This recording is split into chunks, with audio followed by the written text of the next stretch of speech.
नमस्ते दोस्तों, मैं हूँ शताब्दी और आप देख रहे हैं प्रेत बैठक।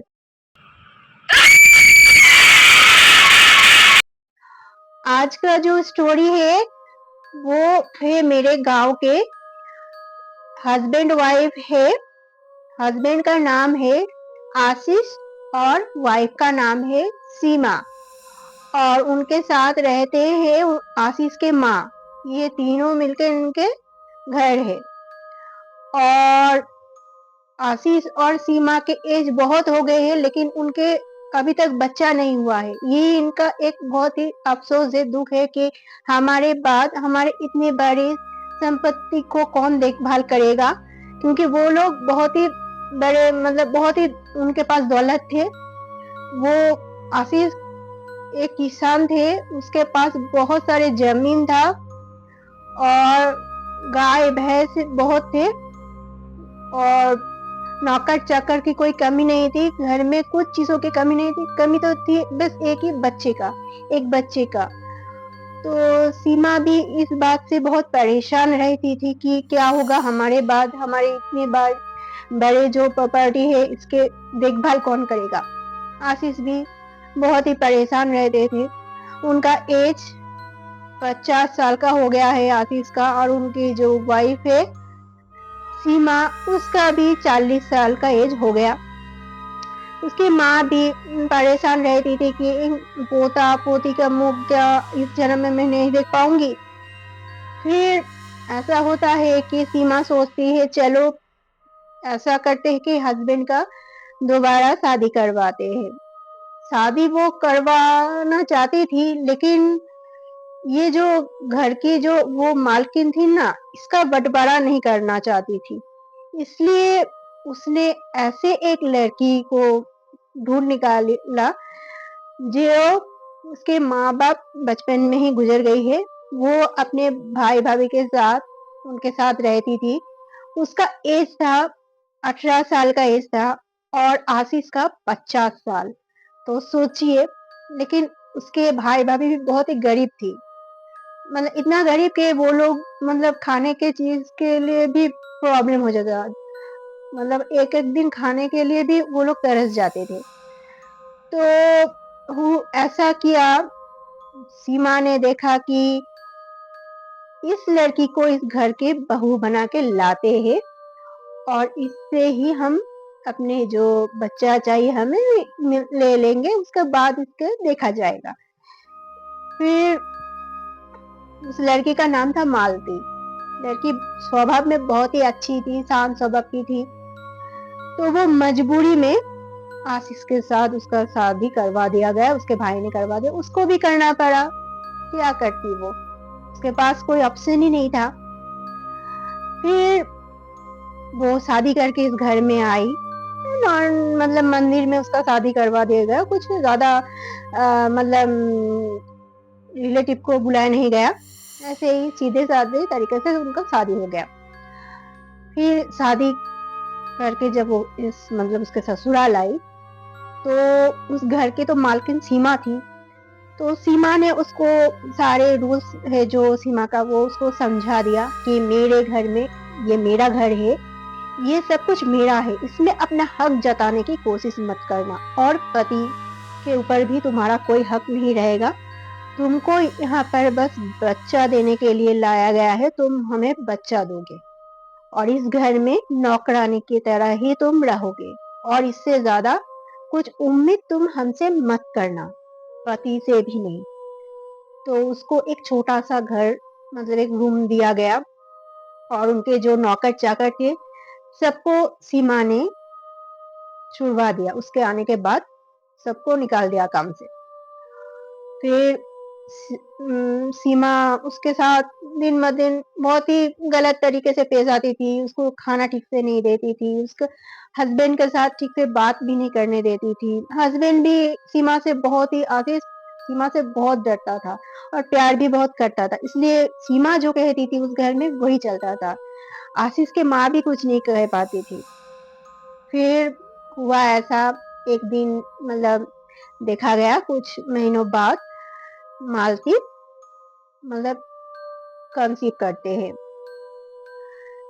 फिर उसके 9 महीने बाद वो एक बहुत ही प्यारा सा बेटे को जन्म देती है। घर में ही उसको बेटे को जन्म देना पड़ता है। उस दौरान उसको बहुत कुछ सहना पड़ता है, क्योंकि जो सीमा थी ना, वो तो उसका सौतन थी ना, और सीमा का भी माँ नहीं बन पाई, इसलिए उसको जलन भी होती थी और बच्चे के लिए भी सब कुछ सहन लेती थी वो।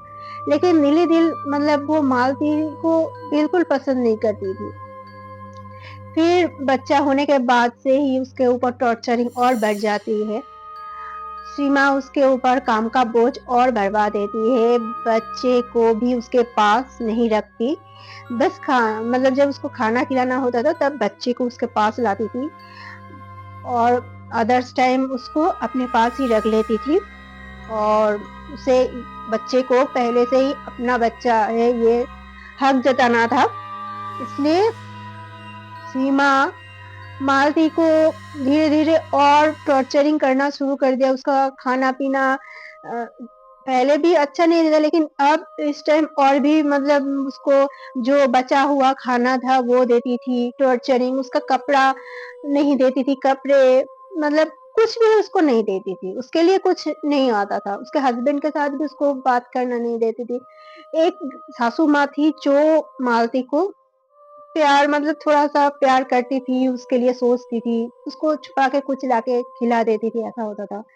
लेकिन एक टाइम उसका सासू माँ भी मतलब बुजुर्ग थे, उनका भी बीमारी के कारण देहांत हो गया।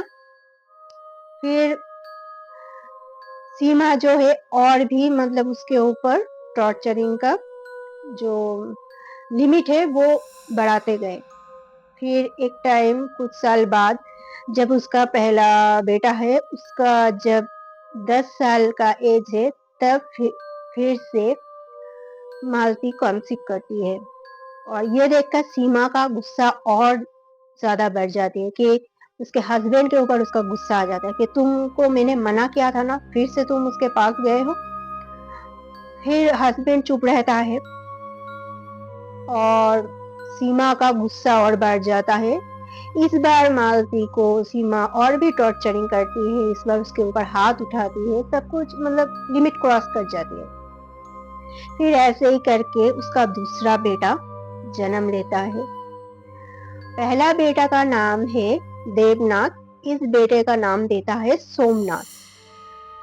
फिर जब ये जो बड़ा बेटा है ये 16 साल का हो जाता है, तब सीमा सोचती है कि अब बेटे का शादी करवा देते हैं, घर में बहू आ जाएगी तो अच्छा होगा, क्योंकि सीमा जो सोचती है जो करती है वही आशीष को मानना पड़ता है। इसलिए एक छोटी सी लड़की को देख के उन्होंने देवनाथ का शादी करवा दिया, बहुत ही कम एज में। फिर जब घर में बहू आई तो बहू ने देखा, सब सुना, सब मतलब आस पड़ोस से सुना कि उसके सासू माँ के साथ क्या होता है। कोई कुछ कह नहीं पाते, सब देखते थे लेकिन कोई कुछ कह नहीं पाते थे, क्योंकि सीमा को सब डरते थे। सीमा जो बहुत ही झगड़ालू थी। फिर मालती को देखा उसकी बहू ने आके कि इस टाइम मालती का हालत और भी बिगड़ गया था। उसको जो गाय भैंस रहते वहां पर रहने के लिए उसको मतलब घर में भी उसको जगह नहीं दिया था। गाय भैंस जहाँ था वहां उसको रहने के लिए जगह दिया था, और इस टाइम मालती बहुत ही बीमार रहती थी। उसके शरीर में इन्फेक्शन हो गया था, बहुत ही मतलब उसके ऊपर बहुत टॉर्चरिंग करती थी सीमा। इसकी वजह से बहुत ही काट गया था, कुछ घाव की वजह से वो इन्फेक्शन ज्यादा फैल गई थी उसके शरीर में। तो उसके आस-पड़ोस कहती थी कि अरे तुम ऐसे क्यों रह रहे हो यहाँ पर? तुम कहीं चले जाओ। वो कहती थी मैं कहाँ जाऊँ? हम जो गरीब है ना, हमें जाने के लिए कहीं जगह नहीं है, और मेरे मायके में भी ऐसे हालात नहीं कि मेरे भाई-भाभी मुझे रख सके, और मैं तो ऐसे ही अनाथ हूँ। मुझे कौन रखेगा? मुझे यहाँ पर ही, अरे तुम तो मर जाओगी। पड़ोस वाले औरत बोलती है, वो बोलती है हाँ क्या होगा, अरे तुम डॉक्टर के पास, अरे मुझे कौन डॉक्टर के पास लेके जाएगा, क्योंकि उसके जो बेटे थे ना, बड़े बेटे छोटे सब वो सीमा ही उनके ऊपर कंट्रोल करती थी। बहू आई थी, बहू ये सब देख के सासू माँ को तो उसके जो मालती को थोड़ा बहुत केयर करती थी, थोड़ा बहुत उसके पास जाके उसको खाना खिलाती थी, उसकी सेवा करती थी। लेकिन ये जब सीमा के आँख में आए ये बात, तो वो इस बात से भी जलने लगी और उसके हस्बैंड को कहा, आशीष को, कि तुम्हारे बहू आजकल उसके सासू माँ के ऊपर बहुत मेहरबानी दिखा रही है, वो उसका सासू माँ का बहुत सेवा कर रही है। ये बोलकर इतना मतलब आशीष के कान भरे कि वो अपने बेटे का भी कान भरे। फिर बहू के ऊपर मतलब दबाव आया कि तुम ऐसा कुछ नहीं करोगे, तुमको उसके साथ कोई बात नहीं करना, उसके पास नहीं जाना। तो ठीक है, बहू नई थी इसलिए चुपचाप रह गई। और ऐसे करते करते मालती का एक रात देहांत हो जाता है, किसी को कुछ पता नहीं चलता, क्योंकि वो कुछ दिनों से उसको ना खाना दिया गया था ना पानी दी गई थी, और वो बीमार से एकदम बिस्तर में पड़ी हुई थी। और उसके देहांत के बाद जब सुबह सबको पता चला, तब तो सीमा रोने लगी, सबको दिखाने लगी उसके बेटे सब कुछ। सब उसको ले जाके उसका जो अंतिम संस्कार है वो कर दिया। लेकिन सीमा एक जिद पकड़ कर बैठी कि उसके कुछ कोई श्राद्ध का काम नहीं करना है, जो हुआ है जाने दो। फिर ऐसे ही कुछ दिन चला। फिर एक दिन अजीब से कुछ हादसे होने लगे। एक दिन देखा कि घर का जो माहौल है ना, वो बहुत ही नेगेटिविटी होने लगी, क्योंकि जो मालती थी ना, वो जिस समय उसका मतलब वो उसका देहांत हुआ था, उस टाइम अमावस्या थी और उसको दोष लगा हुआ था।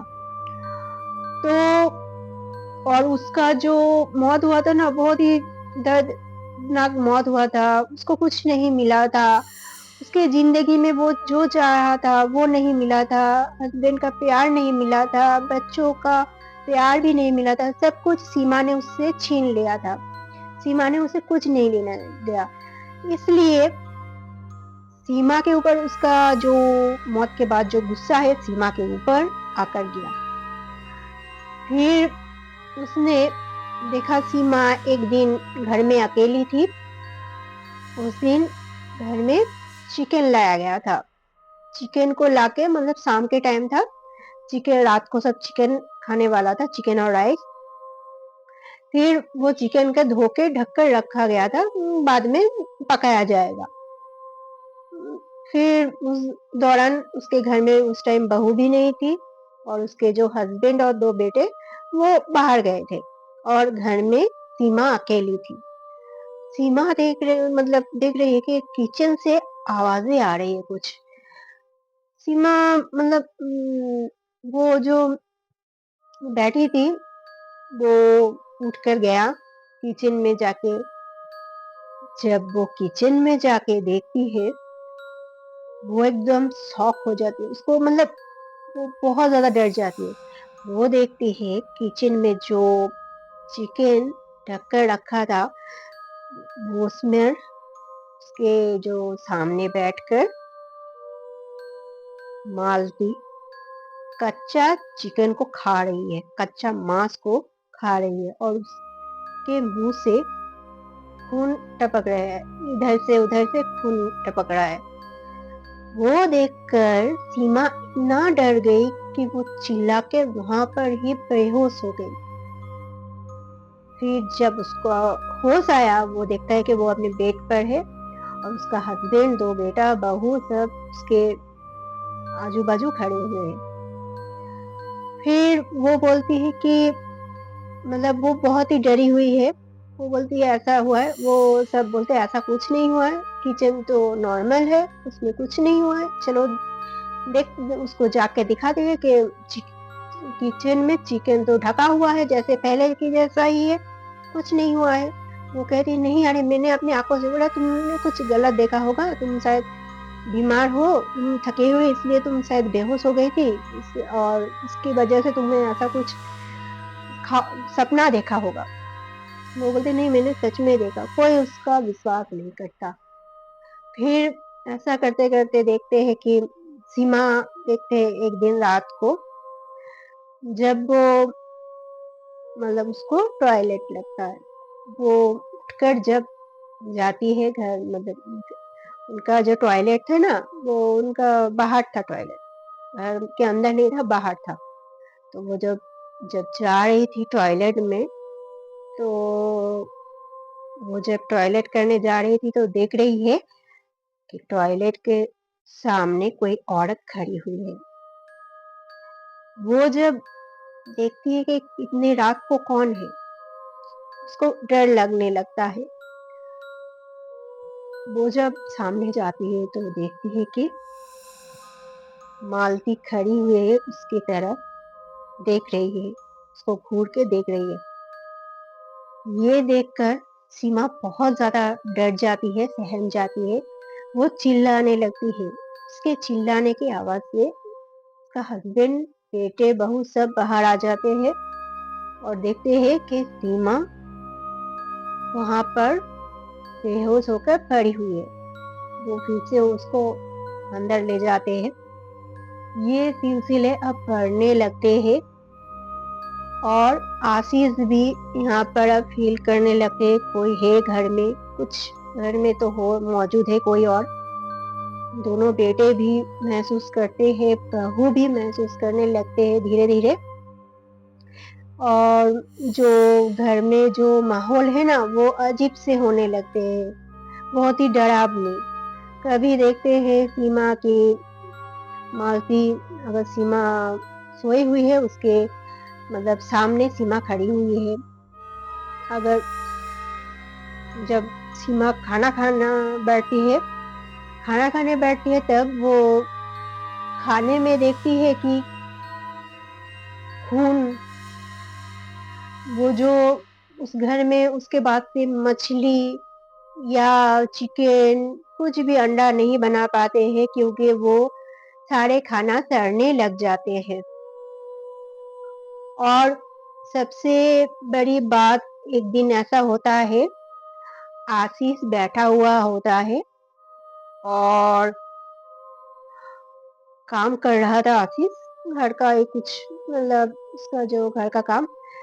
तब देख रहा है आशीष के उसके मतलब आशीष ऐसे नीचे करके हुए काम कर रहा था। तो देखता है दोनों पैर आके उसके सामने खड़ा हो गया। वो सोचा कि सीमा होगी। तो वो जब आंखें उठाकर देखता है तो देखता है कि मालती खड़ी हुई है और एक स्पूकी स्माइल दे रहे हैं।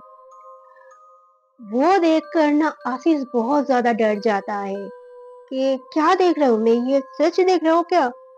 और मालती कहती है, तुमने तो मुझे कभी जिंदगी में कुछ नहीं दिया, मेरे मरने के बाद भी मेरे जो काम है, अंतिम संस्कार जो काम होता है, वो भी ठीक से नहीं किया, और तुम अब मेरे हाथ से बचोगे सर सोचते हो? ऐसा कुछ नहीं होगा।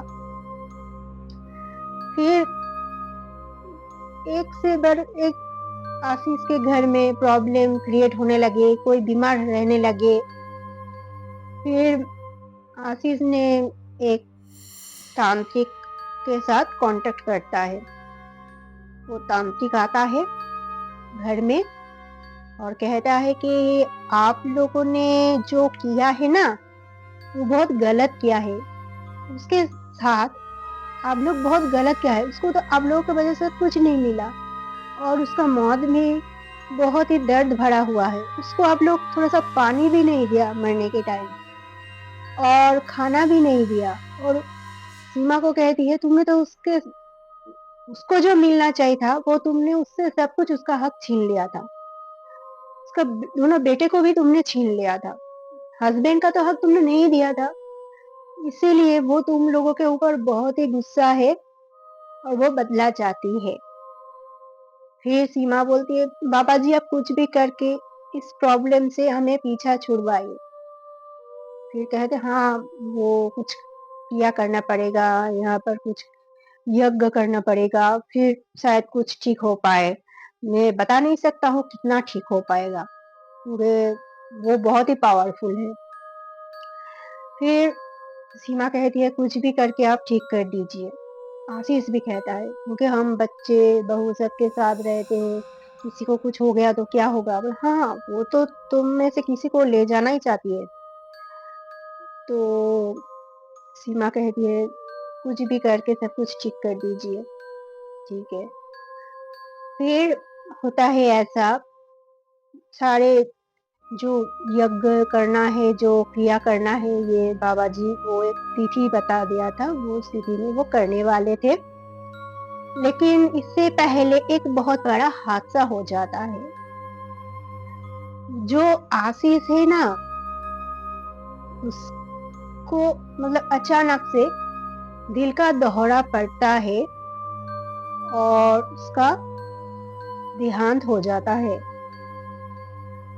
उसको देखकर लगता है वो किसी चीज को देखकर बहुत डरा हुआ है। उसको बहुत डर लगने के कारण उसका मौत हो गया। ऐसे इस हालत में सीमा और टूट जाती है, घर में और आतंक का माहौल हो जाता है। फिर जो आस पड़ोस के लोग कहते हैं कि तुम लोगों के वजह से ही ऐसा हुआ, तुम लोगों ने उसके मालती के साथ जो किया है वो इसी का ही फल है। फिर सीमा फिर बाबा जी से कांटेक्ट करती है कि कुछ करिए, जल्दी कीजिए, देखिए ऐसा हो गया। फिर बाबा जी कहते हैं ठीक है, सब आप उनका जो क्रियाक्रम है वो आप लोग कंप्लीट कीजिए, फिर मैं आके जो यज्ञ है वो मैं कंप्लीट करूंगा।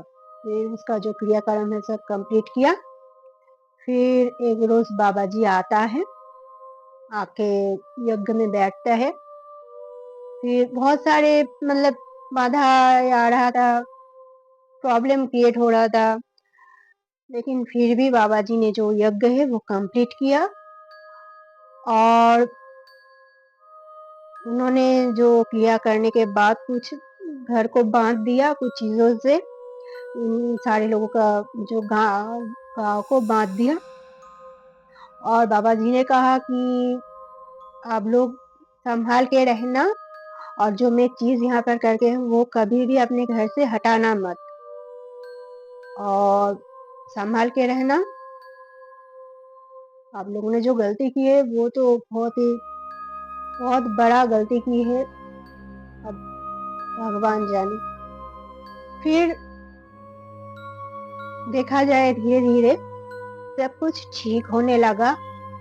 वो लोग अपनी जिंदगी जी रहे हैं। सीमा ने अपने पति को खो दिया। वो अपने पति से बहुत प्यार करती थी।